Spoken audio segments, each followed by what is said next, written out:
y una alta evasión todavía en el ITEVIS y en el impuesto sobre la renta, y un sistema tributario que el 60% te descansa en los impuestos indirectos. Y el país tiene que abocarse a una profunda reforma tributaria para llegar de nuevo a un 17%. Yo recuerdo cuando los economistas de la oposición decían 18% mínimo, cuando eran gobierno, es decir, cuando no estaban en la oposición, que es un nivel interesante. Pero en esto, Ezequiel Luis, se ha hecho una especie de mito del 4% como una cifra que es fundamental. Mira, hay cantidad de países que han logrado avances extraordinarios en materia de educación y no gastan el 4% del PIB. Singapur, que se da el lujo de tener una universidad en la posición número 40 de las primeras 200 universidades de Singapur, gasta el 3%. India, que está decidido en el 2020 va a ser la tercera potencia. En la India la educación primaria es un desastre. Ahora, hace más de 50 años Jawaharlal Nehru decidió desarrollar los centros tecnológicos, los institutos tecnológicos, y hoy la India tiene varios institutos tecnológicos que están en el top del ranking mundial, y India ha crecido por esa producción de ingenieros y de técnicos que le ha permitido desarrollar dentro del software, pero tampoco la India ha llegado al 4% del PIB. Es decir, que cuando el presidente decía no es cuestión de dinero, lo malinterpretaron. Correcto. Es decir, depende cómo tú gastes ese dinero. Manipularon la interpretación. Es decir, yo me temo que usted de repente da 83.000 millones de educación y no habrá un impacto inmediato en la calidad de la educación.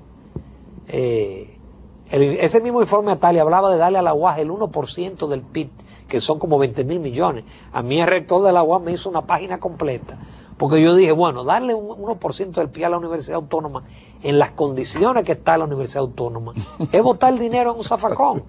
Y me duele decirlo, porque mi primera carrera fue... No, nosotros hemos observado eso acá. En la UAS, y yo fui profesor durante 10 años, pero tiene la UAS la estructura.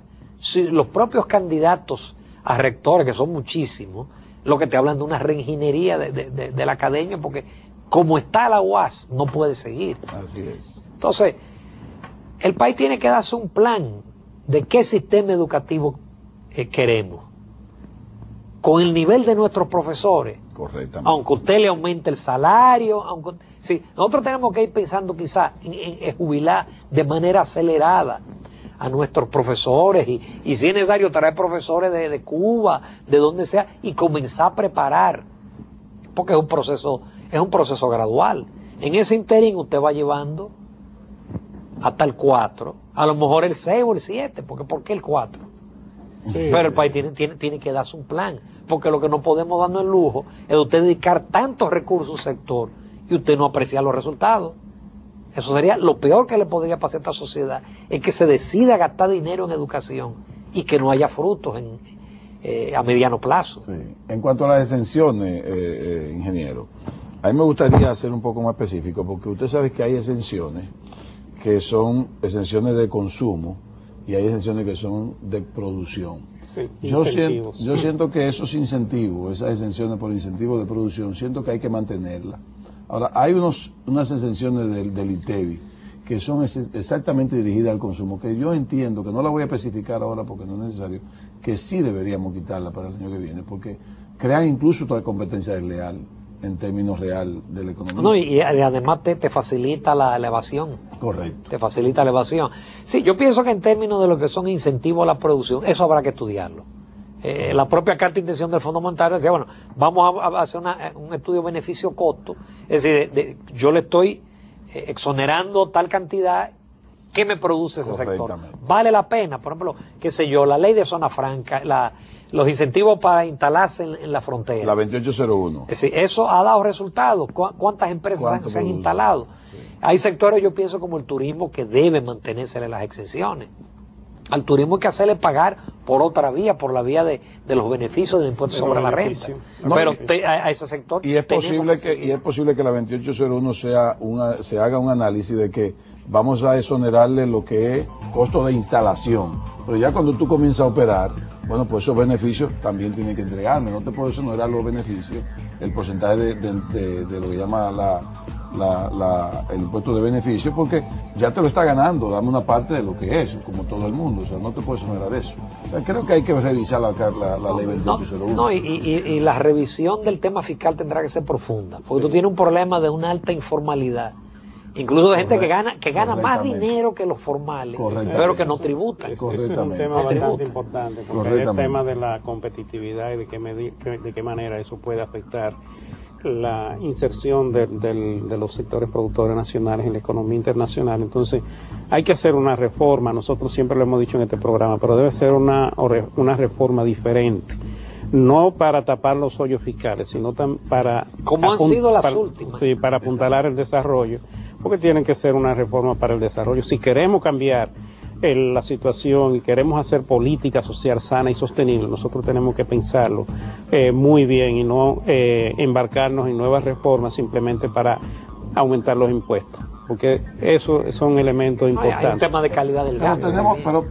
Pero tenemos la sociedad dominicana, el Estado, el gobierno, que hacerlo con una transparencia y una claridad tal debe ser que un no pacto. sea aprovechado por la oposición. Eso debe ser producto. El gobierno va a aumentar los impuestos, no necesariamente se aumentarán los impuestos. Eso yo me temo que tendrá que ser un tema del próximo gobierno, que surge en el 2012 con ese aval de las urnas. Para un nuevo gobierno es más fácil. Es un pacto que hay que hacer. Es fácil porque puede iniciar con una buena dosis de austeridad y de mayor transparencia. Y además, como no se puede reelegir. Y que ojalá, y no hay elecciones de medio término. Sí, ojalá que los candidatos que vayan a ser, que sean posibles presidentes, que no comiencen a decir, yo no voy a hacer la reforma fiscal.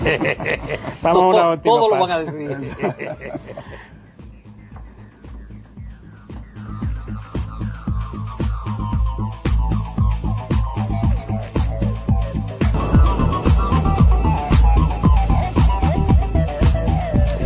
Ahora sí, amigos, yo le había hecho una pregunta al inicio de la sesión anterior al ingeniero economista, porque me lo acaba de corregir, Ramón Núñez Ramírez, en el sentido de las proyecciones, las perspectivas para el próximo año, considerando el escenario en el cual vamos a cerrar este año y lo que se espera que ocurra el año que viene en el ámbito de la economía internacional y en el ámbito nacional.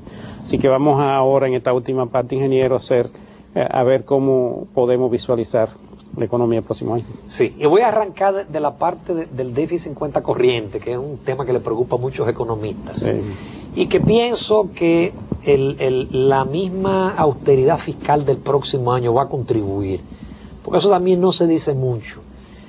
Un gobierno que del 2009 te pasa de un déficit de un 3.4% a un 2.3% como va a ser este año, y el año que viene a 1.6%, eso demanda de una dosis de disciplina fiscal.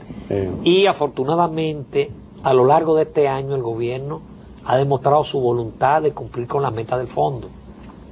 Aquí ya tú no oyes, Ezequiel, a los economistas de la oposición hablarte del déficit de 80.000, de 90.000, de 60.000, porque se pasaron todo el año presentando cifras. A septiembre de 37.800, que era el techo para del déficit del gobierno central, fue apenas de 30.000. Sí, el gobierno cerró con holgura, el gobierno se sobreajustó. Y de los 44.000 y pico a diciembre, lo más probable es que el gobierno va a quedar 3.000 o 4.000 millones por debajo. Entonces, cuando tú tienes un manejo para el año que viene, si se cumple un superávit primario de un 1%, un déficit de 1.6%, y además en la política monetaria se dieron ya algunas señales con el tema del aumento de la tasa overnight, porque iba muy rápido el crecimiento ya el crecimiento de los créditos estaba por encima del crecimiento nominal de la economía. Entonces, esas señales que ya hicieron que subiera un poquito la tasa activa, esas señales desde el punto de vista monetario, más el mantenimiento de esa disciplina a lo largo del año que viene, augura un cierre de balanza de pagos mejor que este año. Por supuesto tenemos la incógnita del petróleo. Es decir, $1 devaluándose